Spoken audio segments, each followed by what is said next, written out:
Beginning నుంచి you wanted to become an actor? అంటే మా నాన్నగారు ఇండస్ట్రీలో వర్క్ చేసేవాళ్ళు సార్. రాజమౌళి గారు అండ్ త్రివిక్రమ్ గారు కూడా డైరెక్టర్, సత్యం గారు అంటారు ఇండస్ట్రీలో. Oh so I have seen all my life.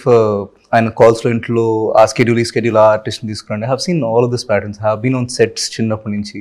Rajamouli గారి ఇంట్లో ఇదంతా నేను బాగా దగ్గరగా చూశాను. బట్ ఎక్కడో చోట నా మీద వెయిట్ అనమాట, ఎంతో భారం. నా కొడుకు సినిమా హీరో అవ్వాలి అని చెప్పి మా నాన్నగారికి అంత భారం.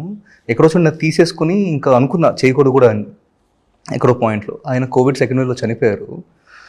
బట్ దాని తర్వాత నాకు రియలైజేషన్ ఏముందంటే, it's not that I should fulfil my father's dream of me become an actor.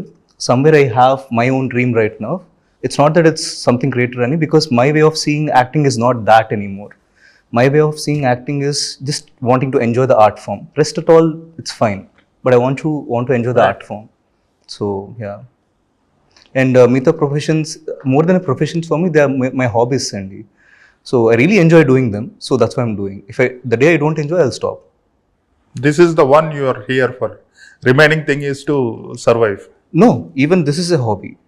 This is acting is also hobby. Yes, acting is also a hobby. It's ante when I say a hobby, people think that oh sardaga time pass chestana. It's not a time pass. When I say hobby, istabadi chestana. I put my 1000% into something what I really like. That's what I mean. It's a hobby. But ఇది లేకపోతే జీవితం లేదు అనుకునే type కాదు మీరు. లేదు అంటే ఎలాగైనా బతికేస్తాను సార్, హ్యాపీగా బతుకుతా, శుభ్రంగా బతుకుతా. Yeah. But I also want to do what I want to do.